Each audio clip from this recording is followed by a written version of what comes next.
Shabbat Shalom a todos, que o Eterno possa abençoar a vida de todos os nossos irmãos e irmãs que estão ouvindo este shiur, neste maravilhoso Shabbat, a qual antecede o primeiro dia da semana e também finaliza o último dia da semana.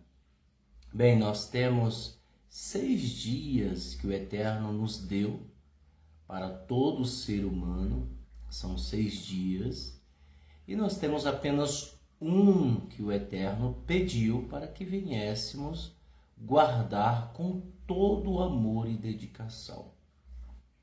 E é por isso que estamos aqui hoje, Estamos aqui hoje para falarmos a respeito das Escrituras. Bem, nós estamos estudando já há mais de um ano as Escrituras, todos os Shabat. Que o Eterno abençoe Dorival Barbosa, em nome de Yeshua ou Mashiach.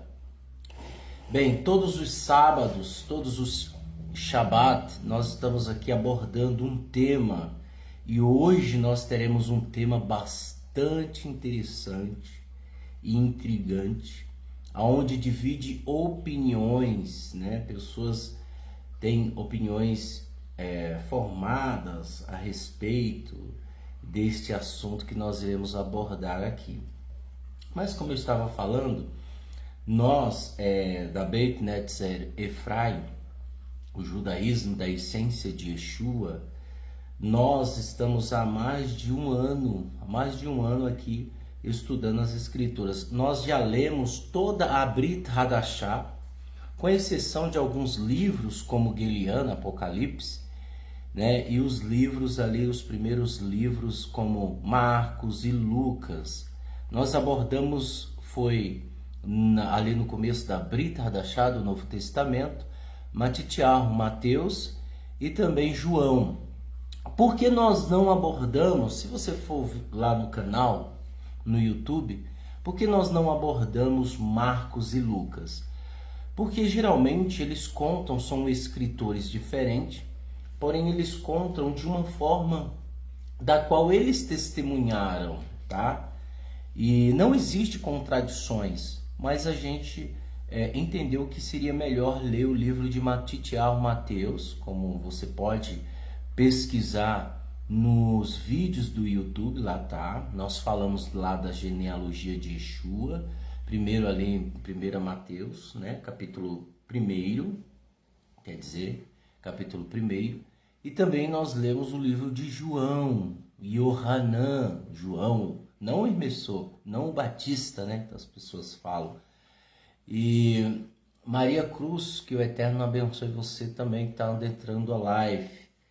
E aí também nós abordamos todos os livros, as cartas de Shaul, também está escritas, as escritas de Tiago Hatzadik, irmão de Yeshua, Tiago Justo.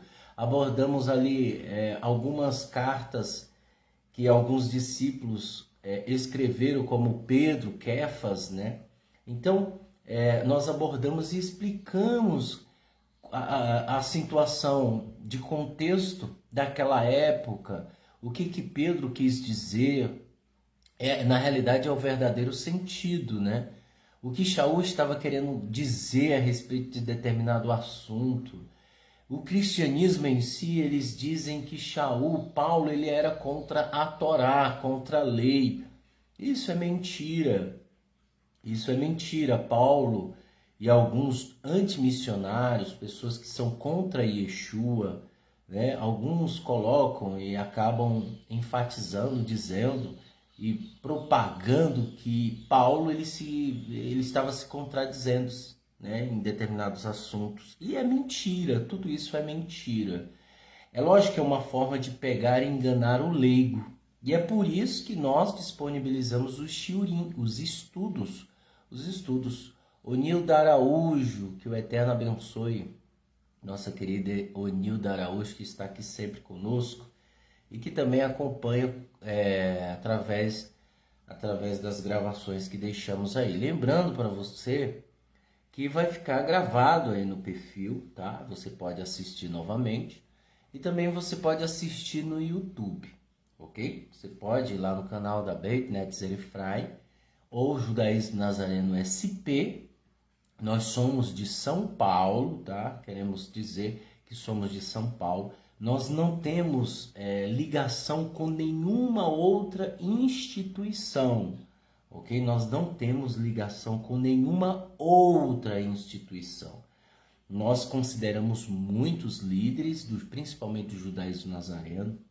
Tenho uma admiração muito grande, né? Aprendi muito com alguns líderes, mas nós não temos vínculo nenhum, nada com nenhuma. A nossa comunidade, ela é independente, tá? Ela só depende de si mesma e de Yeshua, né? Lógico. Então, nós não temos ligação nenhuma, tá? E algumas pessoas falam assim, qual é a sua formação, Gleides? Qual é a sua formação? Eu sou um autodidata, tá? Uma pessoa que estuda, que esmiuça principalmente as escrituras, óbvio, né? E como eu disse, são ao longo de 8 anos já estudando as escrituras e compreendendo as escrituras de uma maneira clara e objetiva, usando o culto racional que Shaul enfatizou. Então isso é muito bom, tá? O Nildo escreveu, obrigado amigo Hatikva, que me ajudou, entrei pelo Face dele, Deus o abençoe, amém, que o Eterno abençoe você também.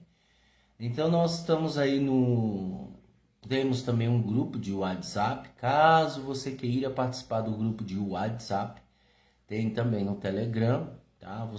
Nós não colocamos muito, porque estamos bem seleto ali, tá? A comunidade ela é bem seleta. A gente hoje não abrimos as portas para qualquer um, tá? Hoje é necessário a pessoa passar por uma entrevista, né? É necessário uma pessoa passar por uma entrevista, né? Para saber quais são as intenções daquela pessoa, né? É necessário que a pessoa compreenda algumas coisas, entenda algumas coisas, né? Principalmente do judaísmo nazareno, das escrituras. E por que ela está querendo vir para a comunidade? Aí as pessoas falam assim, mas Yeshua disse, vinde como estais, né? Tá, mas isso é em relação a ele. Agora, em relação à comunidade, nós temos uma preocupação muito grande ali quando Tiago, que era o líder da comunidade, estava preocupado, porque alguns gentios queriam adentrar a comunidade do judaísmo nazareno e eles não sabiam como lidar com essa situação. Então eles pediram sabedoria ao Eterno, e o Eterno as concedeu. E aí ele disse que não era para nós impormos nenhum jugo sobre os gentios que estavam chegando, né? Aí ele deu umas regras mínimas que eles viessem a obedecer, tá? Isso não excluindo eles. Então esse cuidado ele vai sempre existir, porque não é qualquer um que adentra a uma comunidade, principalmente judaísmo nazareno, tá? Não é qualquer um. Então nós temos falado ao longo do tempo com muita gente que nos procura, mas essas pessoas, às vezes, não são todos, mas a maioria, às vezes são pessoas que querem apenas disseminar o mal no meio de uma comunidade.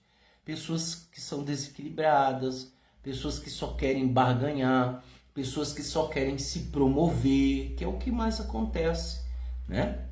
É o que mais acontece. Então, a comunidade Beit Netz Erifrai é bem seleta nessa questão. Então, por isso que a gente não abre muito, disponibilizamos link de WhatsApp, de Instagram, justamente por causa disso. Mas se você quiser fazer parte, tem umas regras claras lá, né, no grupo, e que você vai ler, você vai entender. Ok?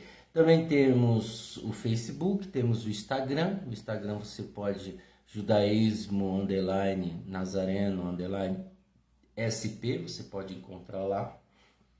Também temos o canal do YouTube, né?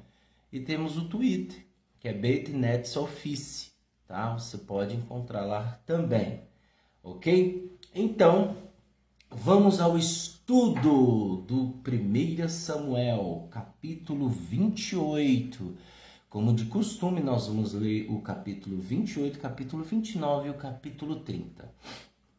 Lembrando, pessoal, que este estudo aqui é um dos mais cabulosos que existe. Nós vamos entender completamente o real sentido do que o escritor estava mencionando aqui. Eu estou usando a tradução de David Stan, Bíblia Judaica Completa. Eu não estou usando uma Bíblia cristã, mas se você quiser acompanhar, pode acompanhar pela Bíblia cristã, tá? Então vamos lá. Capítulo 28 diz assim: No devido tempo, os filisteus, que eram os filisteus, reuniram seus exércitos a fim de lutar contra Israel. Lembrando que nós falamos num Shabat passado, que Shaul, ele era muito amigo de Samuel. Samuel, ele era o profeta de Israel, um dos maiores profetas e um dos primeiros profetas que veio a existir de renome em Israel, tá? Aqui é a história dos primeiros reis de Israel. Lembrando que Israel foi governado, instruído por juízes, por profeta, por líderes, tá? E por um salvador. Está explícito, escrito, que o Eterno levantou um salvador para livrar, isso depois de Yehoshua, Josué. Levantou um salvador para salvar o povo de Israel. O Eterno constituiu juízes, por isso que existe o livro de Juízes, ok? Para orientar e julgar as decisões que os problemas que o povo de Israel trazia. Então, foi governado por juízes, por líderes. E agora nós temos um primeiro rei que foi escolhido pelo povo.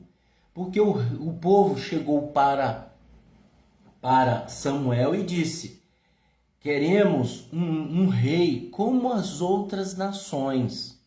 Olha só, queremos um rei. O povo em conjunto, o povo de Israel, o Eterno nunca lhes prometeu um rei.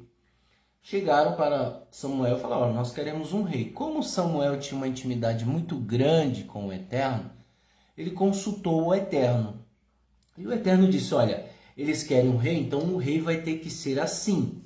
E aí o Eterno foi dando regras concernente ao rei. O que o rei tinha que obedecer, tá? Infelizmente, Shaul, que é Saul, né? Saul, ele errou diante do Eterno. Ele caiu em tentação. Ele fez o que era mal aos olhos do Eterno, a ponto do Eterno rejeitar.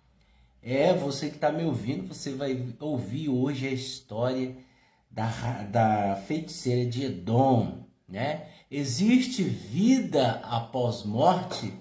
Existe. Temos aqui o nosso Bruno Moreira, que o Eterno abençoe em nome de Yeshua, o Mashiach. Nós temos vida após morte, nós vamos saber, tá tudo aqui, a feiticeira de Edom. Então nós chegamos ao capítulo 28. Então, para explicar algumas coisas que a gente falou no sábado passado, então o Eterno rejeitou Saul porque ele fez o que era mal e ele estava perseguindo Davi. Davi nunca fez nada de errado contra Saul. Ele chegou a uma oportunidade que ele teve acesso a Saul para matá-lo, mas está escrito nas escrituras que o coração de Davi tremeu ao pensar em estender a mão sobre Shaul. E aí o soldado disse para Davi: meu rei, ele está aí, vamos arrancar-lhe a cabeça. Aí Davi falou: não toqueis no ungido do Eterno, ok? E aí Davi pegou, cortou um pedaço do manto dele, né? Isso foi a primeira vez. E aí nós levantamos a conversa fiada que o cristianismo tem de que você não pode falar de um pastor, você não pode falar que o pastor fez isso, fez aquilo, porque ele é ungido do Senhor. Isso é mentira. Quem é ungido do Senhor? Apenas profeta, rei e sacerdote, mas ninguém. A Bíblia coloca claramente, explicitamente, quem é ungida do Senhor. Rei, tem que ser ungido. Sacerdote, que é o Kohen Hagadol, o sumo sacerdote. E profeta, Nevim, os profetas. Acabou, mais ninguém. E aquela passagem que diz que ungiu o doente com óleo para que... sim, isso sim. Era um costume que foi se levantado na época, porque, vamos lá, havia-se na época do templo, só para deixar claro para quem não acompanhou a passagem anterior, no sábado passado, então só estou fazendo um resumo para você entender. Então, era colocado o melhor azeite nas lâmpadas da menorá, que é o candelabro na época. Então, esse azeite simbolizava, isso na época de Moisés, simbolizava o Ruach HaKodesh, o Espírito Santo, óbvio. E aí, Tiago Hatzadik, Tiago, o justo, irmão de Yeshua, disse, olha, ungir com óleo doente, porque é uma representação, isso não é invenção cristã, de que o azeite, ele simboliza o Ruach HaKodesh, o Espírito Santo. Então, ungir o doente com óleo, fazer a oração e ele será curado. É assim que funciona. Mas fora isso, não existe mais unção de mais nada. E nem pastor, bispo, quem quer o apóstolo, quem quer que se proclame, não haverá unção para mais ninguém. Ok? Então, isso deixa bem claro.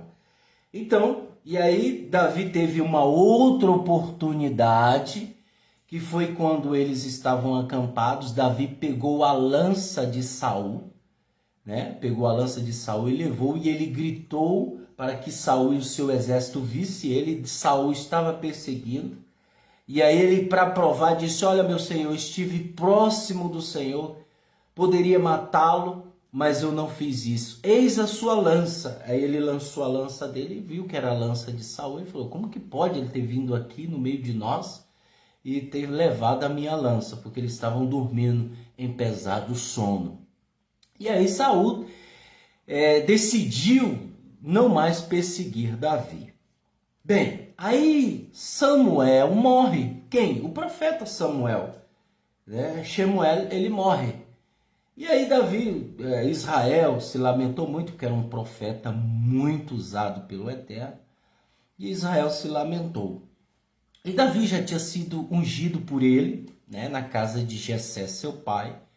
E aí, isso antes, e aqui Davi está para ser proclamado rei. Fora as vitórias que Davi teve, tá? Mas ele ainda não é formalmente constituído rei. Foi ungido, mas ainda não é formalmente. Ele vai assentar o trono logo após esse episódio. Pois bem, capítulo 28, versículo 1, diz o seguinte,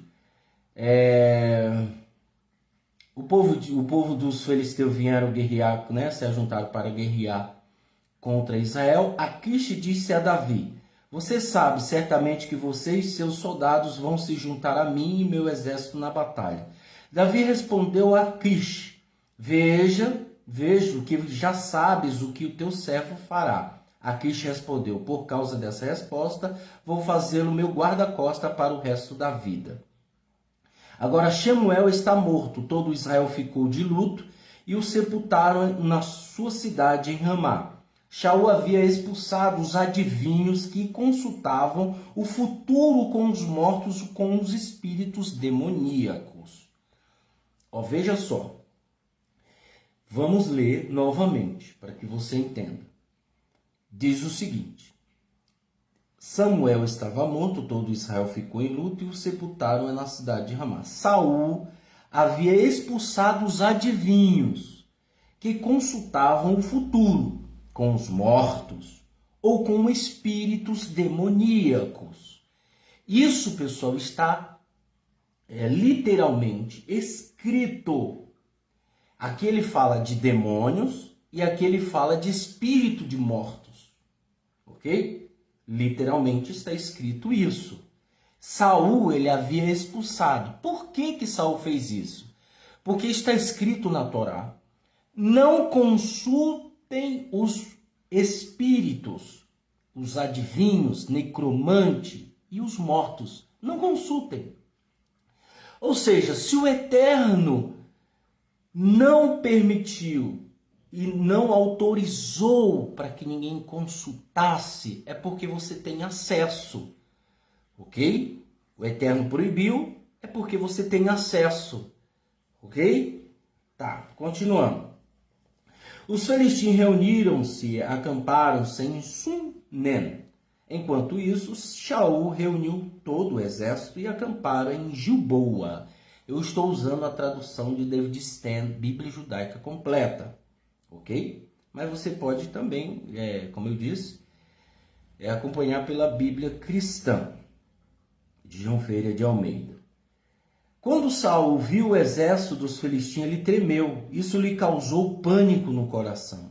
Quando, porém, ele consultou Adonai, Adonai não lhe respondeu, o Eterno, nem por sonho, nem por Urim e nem pelos profetas. Outra coisa interessante é que havia profetas além de Samuel.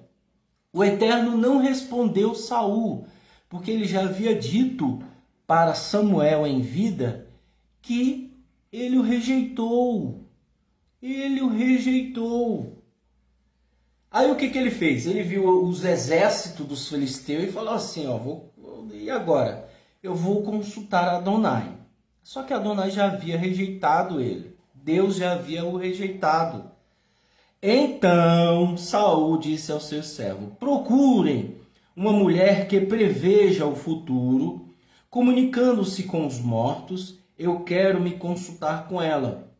Seus servos lhe responderam: sim, há uma mulher em Endor que revela o futuro por se comunicar com os mortos.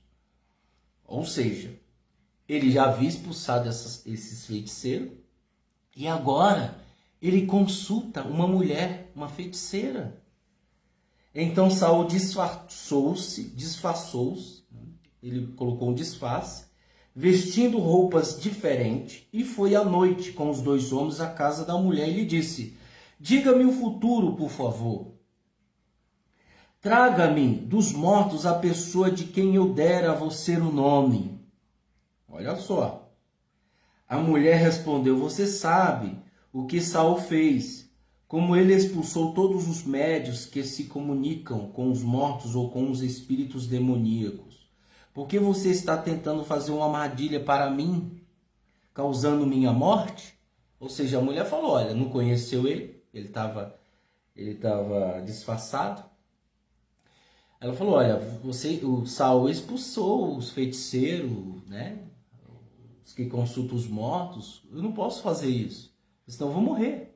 E a Torá, está escrito na Torá, que se levantar uma feiticeira no meio do povo de Israel, você tem que executá-la. Está escrito, tá? Continuando. Saul, entretanto, jurou a ela por Adonai, dizendo: como vive Adonai, você não será punida por fazê-la tal coisa. Veja, o Eterno falou que não é para se consultar. Uma outra coisa, pessoal, que que eu gostaria de deixar aqui claro, é que uma pessoa rejeitada pelo Eterno, ela usa o nome do Eterno. Tá? Ela usa o nome do Eterno. Não é todo mundo. Ela vem em nome do Eterno. Ela fala em nome do Eterno. Isso não quer dizer que ela pertence a Ele. Então parem de acreditar em qualquer um. Não é qualquer um que tem a palavra do Eterno na boca que representa que aquela pessoa é do Eterno. Tá? Então, isso aqui é para deixar claro, as Escrituras estão nos mostrando isso. Então não confie em qualquer pessoa. Então a mulher perguntou: quem deveria eu trazer para você? Olha só, a mulher confiou, falou: quem eu deveria trazer para você? Ele respondeu: traga-me Samuel. Samuel havia morrido, já estava morto. Traga-me Samuel. Tem muitos teólogos, os estudantes do cristianismo, que falam assim: não, isso era um demônio. Não, gente. Foi Samuel que apareceu. Nós vamos ver daqui a pouco. Samuel apareceu. Aí você diz: ué, mas como que uma mulher pode fazer um tzadik, um justo que morreu, trazer ele dos mortos? Um espírito de Samuel apareceu. Como que pode uma mulher ímpia, uma feiticeira, fazer um justo vindo dos mortos para aparecer? Veja, pessoal, uma das coisas que muita gente não sabe é que esse povo, principalmente os feiticeiros da época de Israel, eles tinham a arte da magia. Eles se comunicavam com espíritos malignos e os espíritos malignos os ensinaram a essas artes secretas. Então há a possibilidade, lembre-se que o Eterno proibiu. Se ele proibiu é porque você tem acesso, né? Depois vamos falar algumas experiências, né? Mais tarde, quando acabar aqui o estudo, eu vou falar um pouco sobre as experiências que nós temos e que já tivemos, né? Não de consultar, mas de algo assim que realmente você fala assim: nossa, realmente é verdade. E aí, quando a mulher viu Samuel, ela deu um grito, tá? Ele disse: traga-me Samuel. Quando a mulher viu Samuel, ela deu um grito. Ah, meu Deus! Que é isso? Samuel apareceu. Então ele perguntou a Saul: por que me enganaste? Tu és o próprio Saul. O rei respondeu: não tenha medo, diga-me apenas o que você vê. A mulher disse a Saul: eu vejo uma figura com a aparência de um Deus. Olha só, de um Deus. Uma das coisas que o Eterno fez, vamos lá. Ele fez o homem à imagem e semelhança. Ou seja, você é um Elohim, você é um Deus. Ele fez a imagem e semelhança, você é um Deus. Ele disse para Moisés: Moisés, você é um Deus para o povo. Vós sois Deus. Olha só, você talvez nunca ouviu isso. Então, quando a mulher olhou, eu vejo um homem na semelhança de um Deus. De acordo com os sábios do nosso povo, na época de Adão, os animais não sabiam quem era Deus e quem era o homem. Por quê? Porque era ambos semelhantes. Adão, ele brilhava como o sol. E o Eterno também brilhava como o sol. Então os animais não sabiam quando viam. Ele não sabia se era Deus, se era Adão, só quando eles falavam. Quando eles falavam, aí, é Adão, é o Eterno, os animais, naquela pureza, de acordo com os nossos sábios. Então, ela disse: eu vejo um homem na figura de um Deus, tá? Deus com D minúsculo, porque é menor, né? Saindo da terra. Ele perguntou à mulher: qual é a aparência dele? Ela respondeu: a aparência de um homem velho, de um idoso. Era quem? Samuel. Ele está usando uma capa, um talita, aquela capa do judeu, né? Que antigamente chamava-se capa, que hoje é talita. Saul percebeu que se tratava de Samuel, então ele se ajoelhou e prostou-se com o rosto em terra. Olha, outro detalhe, ele saiu da terra. Vejam só. Está escrito lá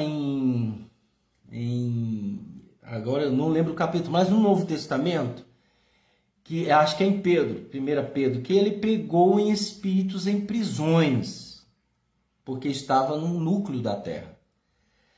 Lembram daquela parábola de Yeshua, de Jesus, né? Quando ele diz que o mendigo morreu e foi levado para os anjos, o rico morreu e foi sepultado.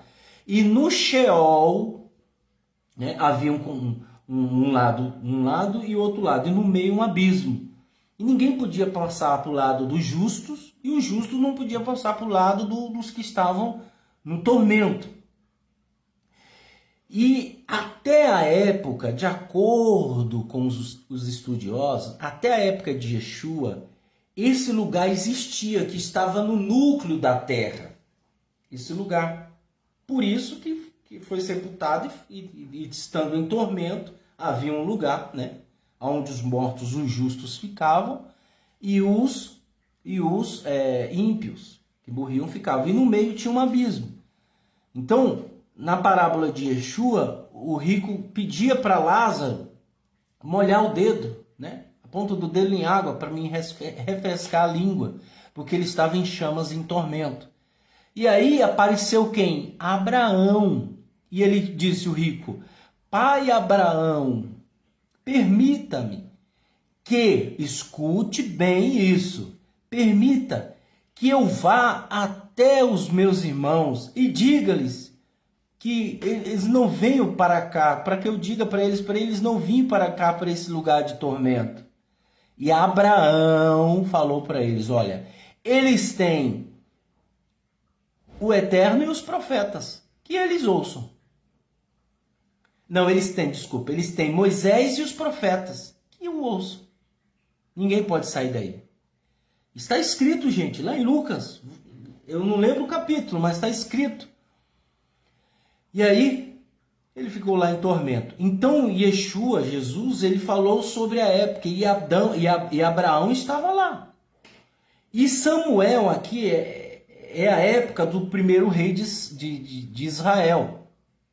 E havia ainda esse lugar chamado Sheol, que estava no núcleo da terra. E aqui nós vemos claramente ele saindo da terra. Ele não veio de cima. Após a ressurreição de Yeshua, esse lugar foi esvaziado, né, antes da ressurreição. Por isso que Yeshua pregou em espíritos em prisões.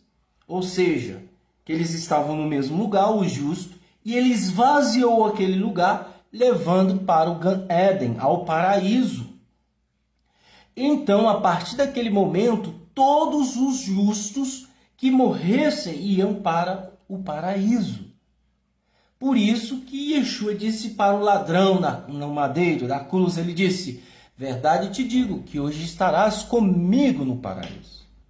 Então, veja que isso é bastante interessante e as coisas se unem, elas entram em harmonia, ok?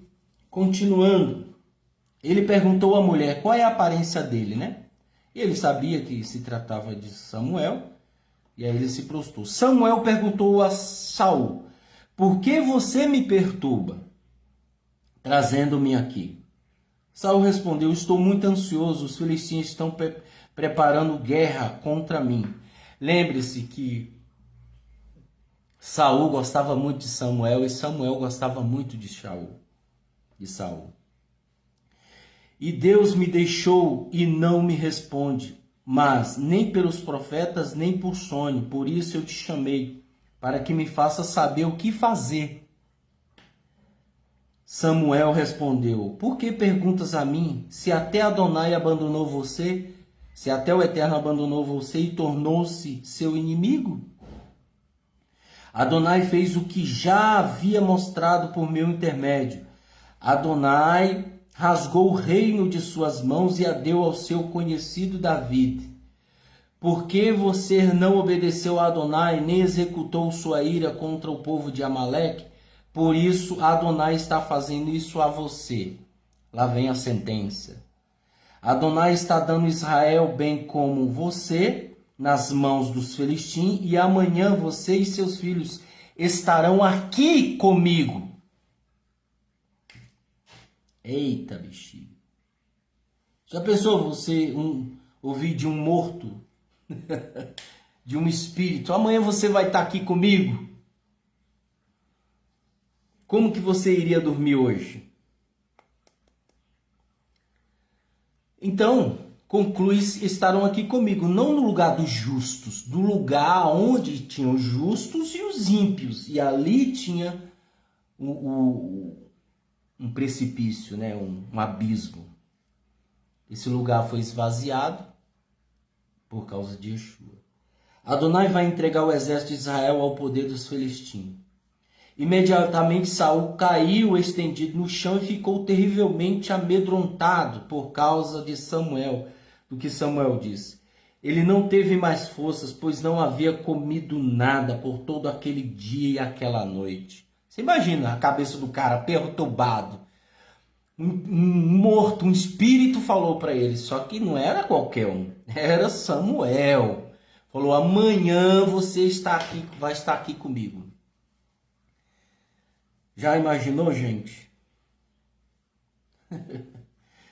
Ai, meu pai. E aí ele ficou atordoado, ficou louco. Agora, por favor, ouve o que... Cadê? Então, olha, a mulher aproximou-se de Shaul, viu que ele estava profundamente perturbado e lhe disse: olha, tua serva te obedeceu naquilo que pediste. Eu arrisquei minha vida e fiz o que me quiseste, me requisitaste. Agora, por favor, ouve a tua serva. Diz: deixa-me colocar um pouco de comida, de maneira que tenhas alguma força para seguir teu caminho. Shaul, porém, recusou-se e disse: não quero comer. Então os servos, juntamente com a mulher, insistiram e ele acabou entendendo ao seu pedido. Shaul levantou-se do chão, assentou-se na cama. A mulher tinha um bezerro gordo em casa, apressou-se em prepará-lo. Então ela pegou farinha, misturou e assou o pão sem fermento. Ela serviu isso a Shaul e seus servos e eles comeram. Depois disso eles se levantaram e se foram naquela mesma noite. Capítulo 29. Os filisteus reuniram-se todas as tropas em Afec, enquanto os soldados de Israel acamparam perto do ribeiro de Israel. Os líderes dos filisteus desfilaram com suas centenas e milhares. Davi e seus soldados estavam na retaguarda com Aquish. Os chefes dos filisteus perguntaram: o que estes hebreus estão fazendo aqui? Aquish respondeu aos chefes dos filisteus: este é Davi, que foi servo de Shaul, rei de Israel. Por mais de um ano ele tem estado comigo, e desde que desertou até agora não encontrei nenhum erro nele. Os chefes dos filisteus, porém, iraram-se e disseram a Aquish: mande de volta este homem para o lugar que você lhe deu. Não permita que ele vá à batalha conosco, pois no campo ele poderá se tornar nosso inimigo. Que melhor forma teria ele de se reconciliar com seu senhor do que pegando as cabeças dos nossos guerreiros? Este é Davi. Ele costumava dançar e cantar dizendo: Shaul matou milhares, mas Davi dezenas de milhares. Aquish aproximou-se de Davi e disse: juro por Adonai, juro pelo Eterno, que você tem sido leal, e eu mesmo ficaria contente em ter você comigo no campo de batalha, pois não descobri nada de errado em você, desde o dia em que chegou até agora. Entretanto, os chefes não confiaram em você. Então agora volte e vá em paz, de maneira que não pareça que há má intenção para o chefe dos filisteus. Davi perguntou a Aquish: o que foi que fiz? O que descobriste neste servo durante o tempo que morei contigo, que me desqualifique para ir ao campo de batalha e lutar contra os inimigos de meu senhor o rei? Aquish respondeu a Davi: eu sei que você é muito bom, e para mim você é como um anjo de Deus. Todavia, os chefes dos filisteus disseram: ele não deve ir conosco para o campo de batalha, então que acorde logo cedo com o seu servo do seu senhor, então logo amanheça o dia deve partir. Assim Davi e seus soldados voltaram para a terra dos filisteus, enquanto os filisteus continuaram seu caminho rumo a Israel. Capítulo 30.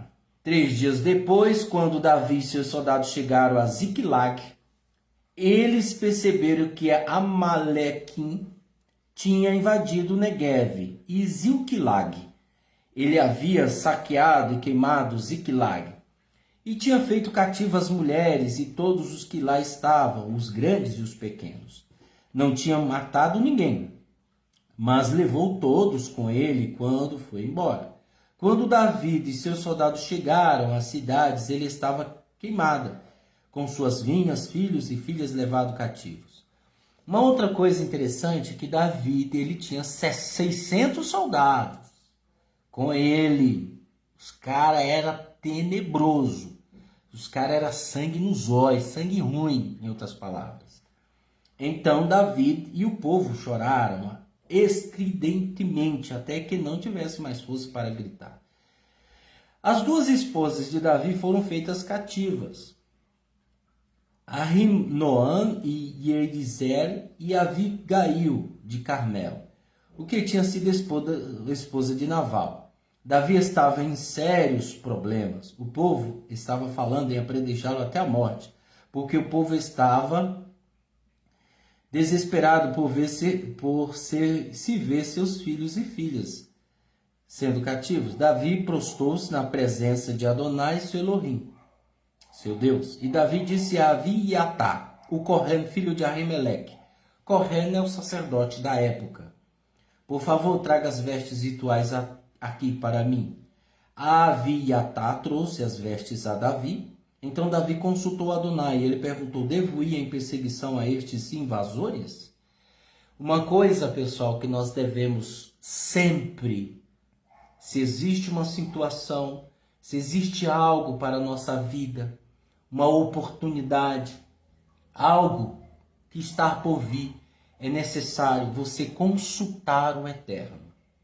Consulte. Não espere nem o sim e nem o não. Consulte o Eterno, ele trará a resposta. Tudo que você fizer, ele trará a resposta. Tudo que você o consultar, ele trará a resposta. Demore um tempo, 2 tempos, mas ele vai trazer a resposta. Então, uma das características de quem teme ao Eterno é consultá-lo, é perguntar: Senhor, isso é da tua vontade? É para mim? Ele vai te confirmar, ok?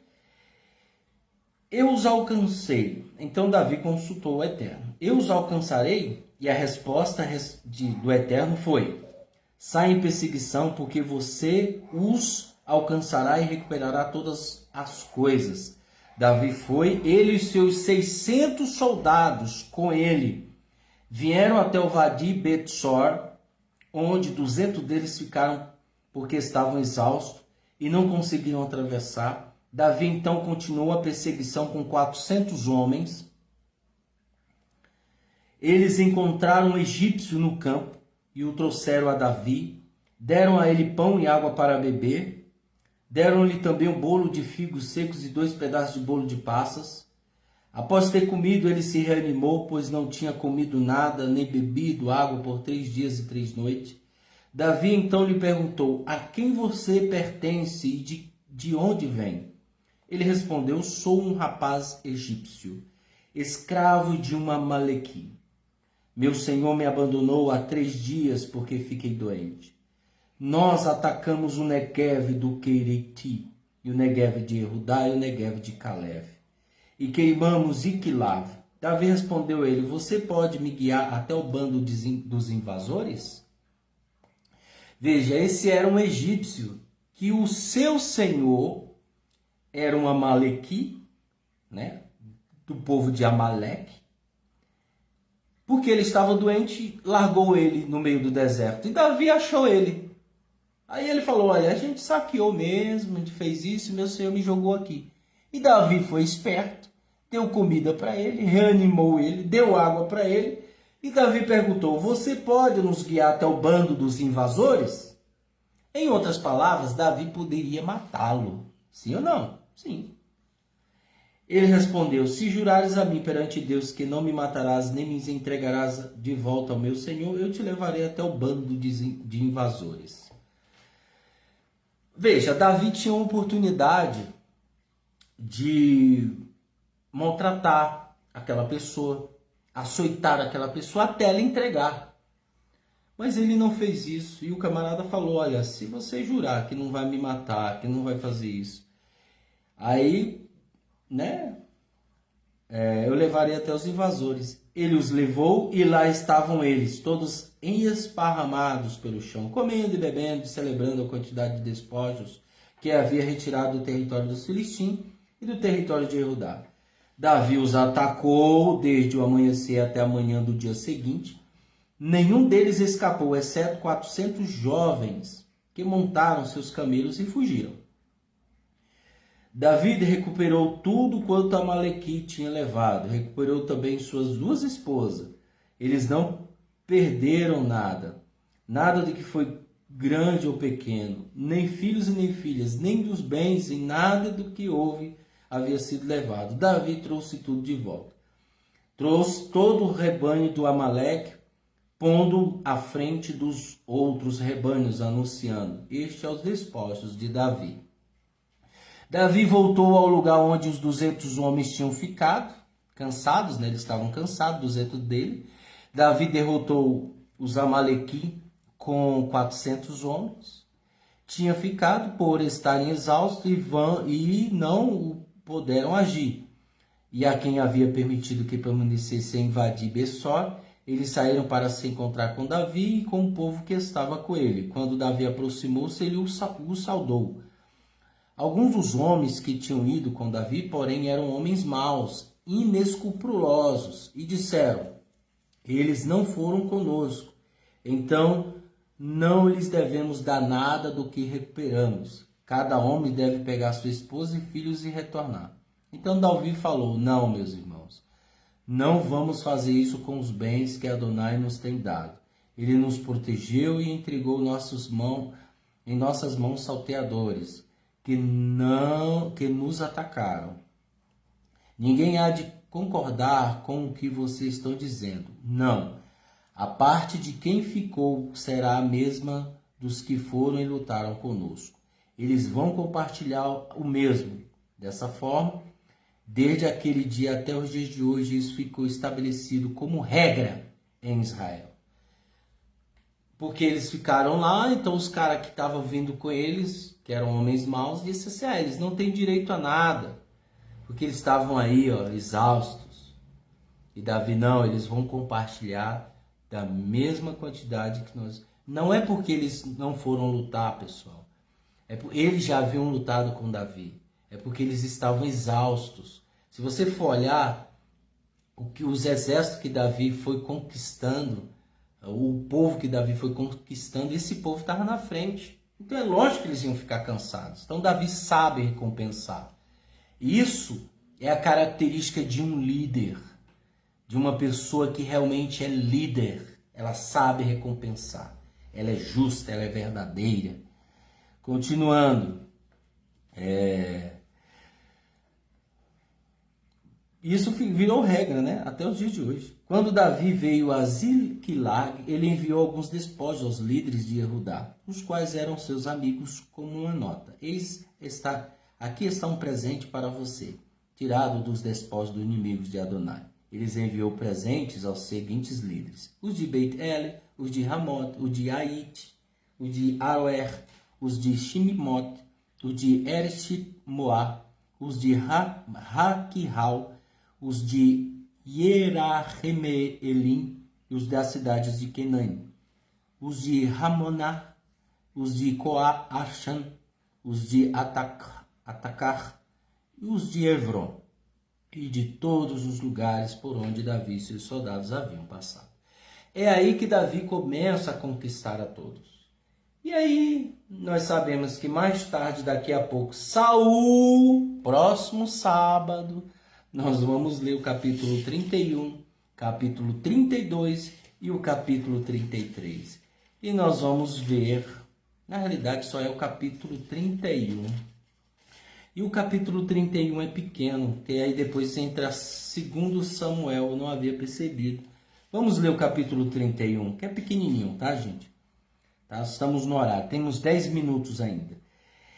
Agora os filisteus apressaram-se em atacar Israel. Os soldados de Israel fugiram dos filisteus, abandonando seus mortos no monte de Giboá.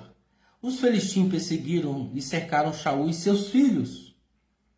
E os filisteus mataram Ionatã, Avinadav e Malquíshua, filhos de Saul. Olha só. Shalom Robson Nascimento, que o Eterno abençoe.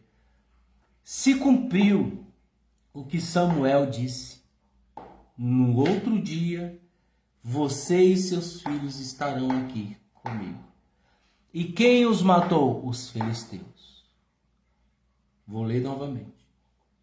Os soldados de Israel fugiram dos filisteus, abandonaram seus mortos no monte Giboá. Os filisteus, enquanto isso, Saul era rei, gente, tá? Perseguiram, cercaram Shaul e seus filhos, e os filisteus mataram Ionatã, Avinadav e Malquíshua, filhos de Saul. A batalha contra Saul foi feroz. Então os arqueiros o cercaram e o feriram de maneira que ele entrou em agonia. Outra coisa, ele não morreu assim rápido.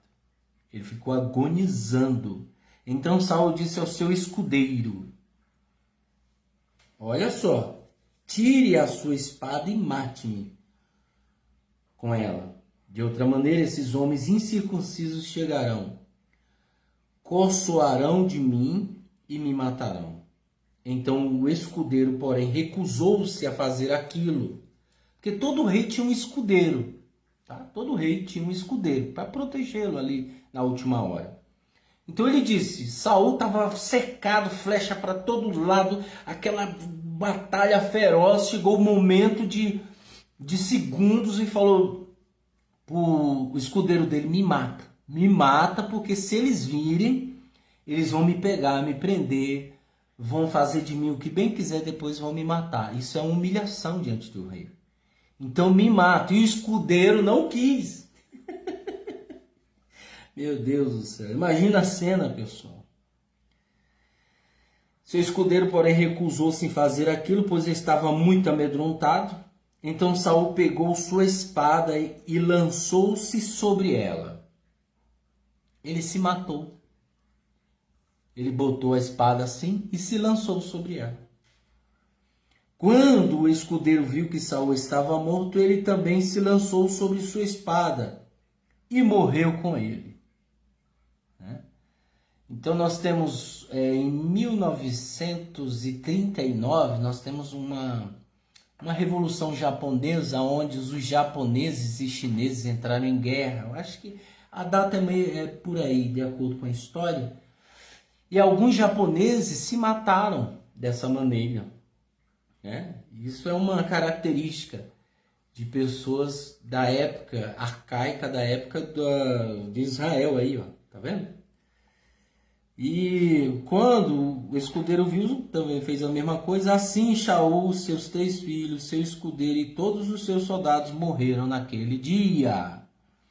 Quando os soldados de Israel que estavam do outro lado do vale e aqueles que estavam do outro lado do Iade viram que os homens de Israel tinham fugido e que Shaul e seus filhos estavam mortos, eles abandonaram as cidades e fugiram. Então os filisteus vieram e passaram a viver naquelas cidades. No dia seguinte, quando os filisteus vieram para recolher os despojos dos mortos, encontraram Saul e seus 3 filhos mortos no monte Giboa. Eles cortaram suas cabeças, olha só, retiraram suas armaduras e os enviaram por todo o território dos filisteus a fim de dar a notícia nos templos dos seus ídolos e ao povo. É brincadeira, gente? Parece filme, mas foi uma realidade. Eles cortaram a cabeça de Saul, dos seus filhos. Era uma forma de WhatsApp da época. Tipo hoje. Hoje o camarada faz uma atrocidade, ele filma e manda para todo mundo e todo mundo sabe. Então, todos os lugares que havia os templos ídolos do povo, dos filisteus, eles mandaram pedaços dos corpos do rei de Israel e dos seus filhos, para dizer, nós o matamos. Aí você fala assim, nossa, Davi agora está numa situação, meu amigo, uma situação horrenda, uma situação horrível. Esses filisteus, esses caras eram ruins, sírios, sabe, os sírios da época, os caras ruins. Você já viu aqueles... Agora parou, né? Porque antigamente tinha o Boko Haram, a Al-Qaeda, né? A Jihad, grupos terroristas.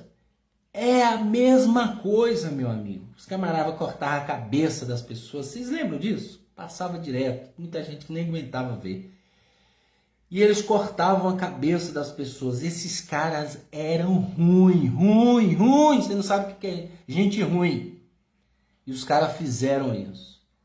Então Davi, ele está num cenário. Davi está num cenário com seus homens que eles dependem do eterno agora, meu amigo. Aí você fala assim, naquela época era assim, o povo de Israel tinha que dominar. Os inimigos queriam dominar Israel, Israel não ia com flores. Israel não ia com flores, não ia, olha, vamos com oração, vamos orar aqui para que Deus haja. Não era assim, meu amigo, era na espada. O Eterno falava, vai, que eu estou com você. Lógico que a vitória vinha do Eterno, não era do homem. Por isso que está escrito, os tímidos e os medrosos não herdarão o reino de Adonai, do Eterno. Né? Nós não podemos ser tímidos e medrosos. Não podemos ver uma situação na nossa vida e logo ficar com medo. Não tenha, nem quem serve o Eterno não tem medo de nada.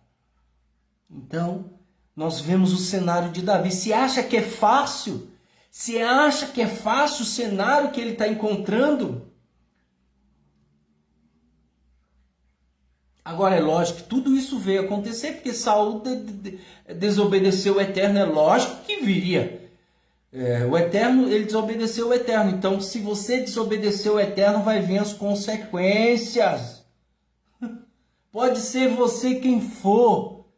Eu sempre digo, ignorante é aquele que nunca viu, e o Eterno pode o tratar como ignorante. Mas se você é ciente das coisas do Eterno e não obedece, você vai ser penalizado, gente. Nós temos que obedecer o Eterno.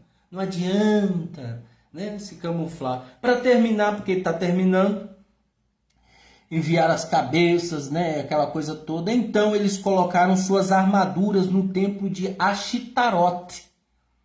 Era um templo que tinha uma árvore como pinheiro, hoje como árvore de Natal.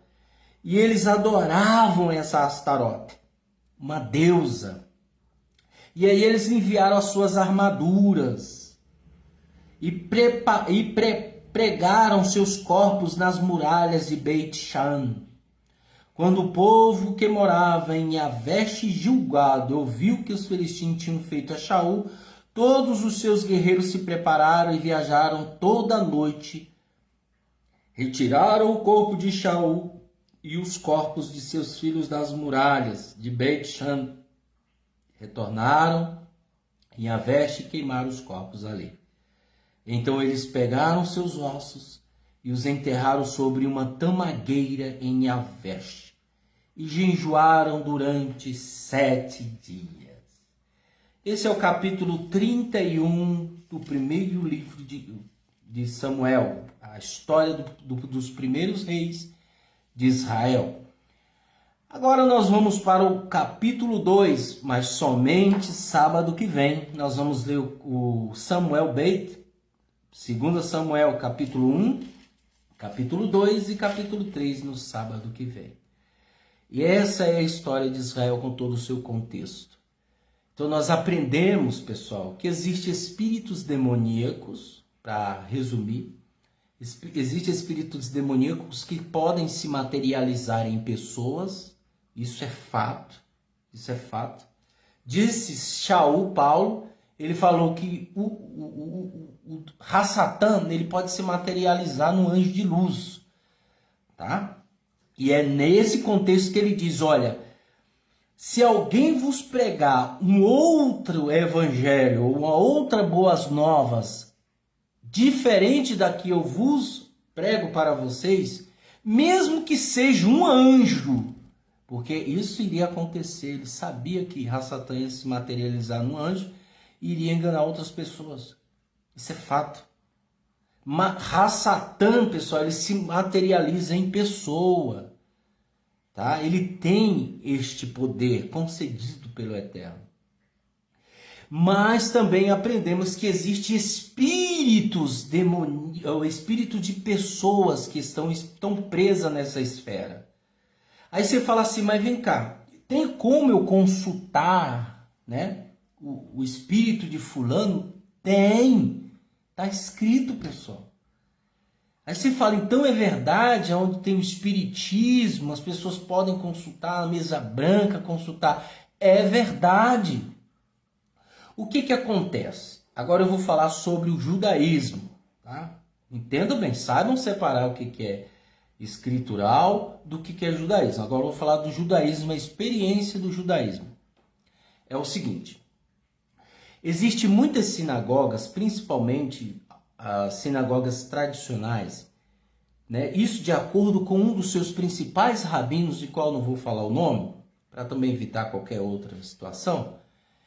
Eles falam que a maioria, não são todos, abrem a sua sinagoga do lado de centros espíritas. No Rio de Janeiro tem várias. Em São Paulo também tem várias. E na sua maioria. Então existe alguns judeus, desobedecendo a Torá, eles consultam mortos. Porque isso já é uma prática não do espiritismo. O espiritismo veio existir depois, e é novo ainda isso aí. Mas naquela arcaica de Israel, naquela época já havia isso. Já havia essas consultas. Aí você fala assim, quanto tempo a pessoa fica aqui? Por que ela não vai para o mundo lá das trevas? E por que ela não... Vejam bem, experiência do judaísmo, o que eles dizem? Eles falam que quando a pessoa morre, ela fica aqui 7 dias, tá? Você não é obrigado a acreditar nisso, porque isso é uma experiência de alguns judeus, né? Existem vários testemunhos, várias coisas, testemunho de vida pós-morte, isso é só para você entender. Então saiba separar. Não coloca isso na sua cabeça e fala, é isso. Não, eu estou citando algumas experiências. Possa ser que seja verdade, possa ser que seja mentira, tá? Mas, em harmonia, por que então consultas espíritos antigos eles aparecem? Então vamos lá para uma explicação óbvia, tá? Então vamos lá.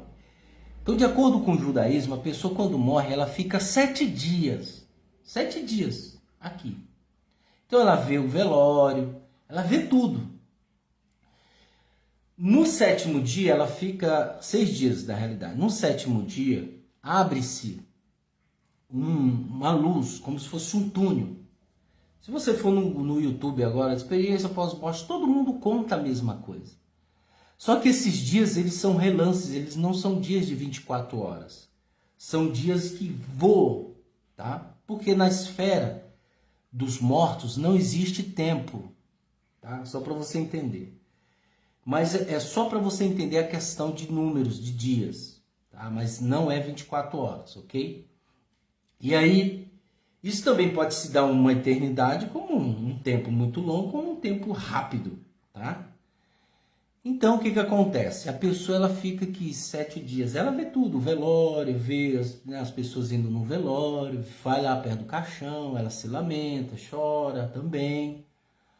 Aí, quando chega no 7º dia, abre-se um túnel e essa pessoa ela é conduzida a esse túnel. Aí ela decide se ela vai ou não. Se ela não for, os rabinos dizem que essa pessoa se apegou muito às coisas materiais, aos bens materiais, a pessoas. Então ela tem a oportunidade de escolha, de dizer eu vou ou não vou. Aquele túnel. Ela sabe que se ela passar, ela vai entrar no julgamento. Ela sente isso, no julgamento. Ou então na absolvição. ou ela vai ser absolvida. Ela vai entrar no julgamento. E quem está lá, nessa outra esfera, não é nada bom não, viu? Os rabinos dizem, se você for julgado pelo Eterno, é a melhor coisa que tem, né? Agora, se você for julgado pelo Eterno, é a melhor coisa que tem. É maravilhoso. Mas se você for julgado pelo anjo da morte, você está lascado.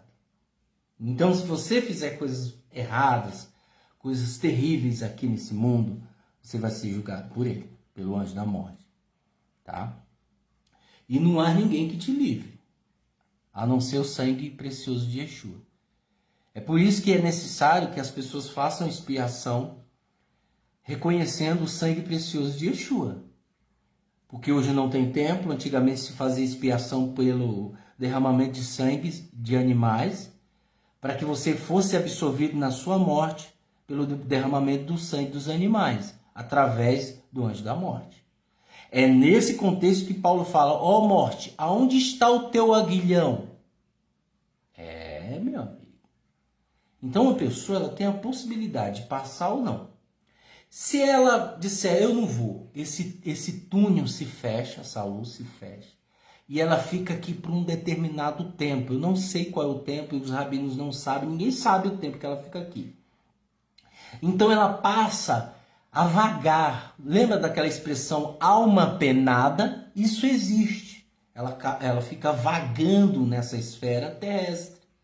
Ela fica vagando. Então ela tenta, de uma maneira ou de outra, se comunicar com pessoas vivas. Ela chama pelo nome. Não sei se você já ouviu antigamente. De vez em quando isso pode acontecer. A pessoa fala, fulano, o nome assim, explicitamente, parece que tem alguém do lado, te chamando, seu nome. A pessoa chama seu nome. Você olha, não vê ninguém. Então isso é uma característica, é uma sensação de que alguém te conhece, que já morreu e que está querendo se conectar com você. É nesse episódio que as pessoas procuram o espiritismo para se consultar com os mortos. E eles têm acesso a isso. E aí eles revelam o futuro como o passado, porque eles conhecem em certa parte o futuro. O futuro está preso nessa esfera. Nessa esfera que nós vivemos está o presente, passado e futuro. Ele está impresso. Então, quem está nessa esfera que pertence a outra dimensão, conhece um pouco. Então, ele sabe do que vai acontecer, algumas coisas. Aí você fala, nossa, mas por que as pessoas fazem isso? Porque o ser humano é curioso, ele quer saber da vida pós-morte. Isso é uma coisa que está em nós, pessoal. E o Eterno, sabendo que o ser humano ele é curioso, ele proíbe. Porque é perigoso. É perigoso. É perigoso. Então, obedeça ao Eterno. Está escrito, aqueles que me amam, obedecem os meus mandamentos. Então, obedeça ao Eterno. É o suficiente. Obedeça, estude, agradeça, compartilhe com as pessoas o que você sabe, ajude as pessoas ao conhecimento elevado, isso que é importante. O negócio de se comunicar com o morto, olha o que deu. Olha o que deu para um rei de Israel. Né? Então, tem muita gente que às vezes está passando por uma situação, porque aí ela, eu sempre digo, nada vem de graça. Nada vem de graça. As pessoas têm o que merecem. Eu tenho o que mereço, você tem o que mereço, a gente só não aceita. Mas todo mundo tem o que merece. E eu deixo essa mensagem com você. Em nome de Yeshua, que o Eterno te abençoe, te guarde. Em nome de Yeshua. E que no sábado que vem nós estaremos aqui, neste mesmo horário, e nesta mesma hora, e nesse mesmo dia. Em nome de Yeshua Mashiach. Amém e amém.